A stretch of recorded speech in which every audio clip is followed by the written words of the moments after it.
In November 2009, a group of folks with an unusual mission and a shared cause met in San Marcos, Texas. Attendees included school maintenance officials, pest management specialists, and school safety experts. Their cause? To keep Texas public schools safe from a variety of pest problems, and to reduce the expense and risk associated with unnecessary pesticides using an approach known as IPM. And so, it's definitely important to educate those outside of the public schools. What are you doing So here? excited to be here. Very happy to say that we're participating in the first annual IPM Coordinator Symposium in Texas. We're kicking it off. This is going to be a really good event, and we've got wonderful participation statewide.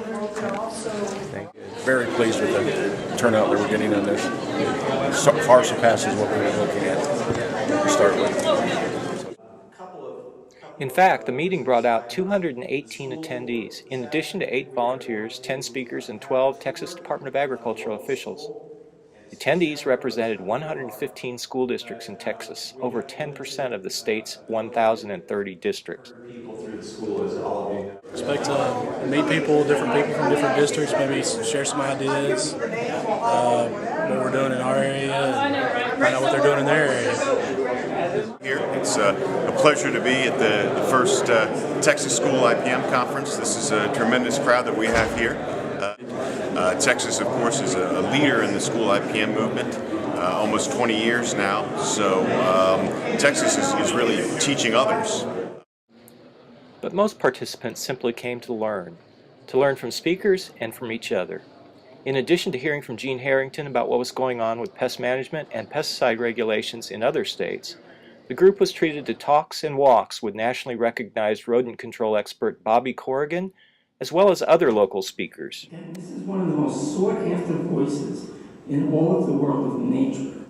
Today we're going to look at termite biology, which most of you will already know, building design issues, chemical barriers, safety concerns, and then physical barriers as termite control. Of course, IPM can do little without resources.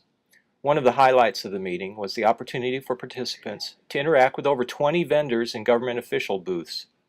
Both school folks and the vendors seemed to appreciate the opportunity to interact and learn from each other.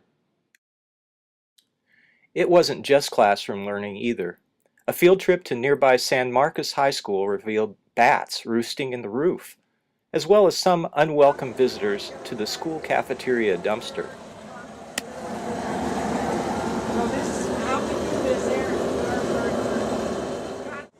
The tour also included tips on rodent bait station placement, as well as how to keep pests from entering outside doors and windows. Hope everyone here is you don't need anything fancy to do IPM inspections, but you do need certain basic tools that are very inexpensive that I talk about when we get inside. You must train yourself to certain key words when you do. Obviously this is a pretty typical looking high school kitchen for a school, right? Large back legs on here where these corners meet. That's the hardest, deepest part to get into, right, for employees. But IPM is not a new idea for many of the conference participants. One of the highlights of our sessions was the awards program. Several present were honored for their efforts to make IPM a part of daily school operations. 3 of them from Texas. Entertainment at the awards banquet was provided by Toastmaster Victor Melton, who spoke on using a team's approach to environmental safety in schools. All of our knowledge and educate them about indoor air quality. When I say indoor air quality, I also mean IPM. We had to do when we tried to put bylaws together. Of all the activities at this meeting, perhaps the most significant was that over 50 people stayed for the first business meeting for a new association called Tipmaps. Tipmaps stands for the Texas Integrated Pest Management Affiliates for Public Schools, and it's the best proof that school IPM is more than a fad in Texas. Prior to the meeting, interested school IPM coordinators got together to elect officers, draft bylaws, and file paperwork for nonprofit status. Some of the important decisions made at the meeting included approval of bylaws and deciding to hold meetings once a year. Physically at a school, working for a school district, raise your hand. You guys will be active members, okay?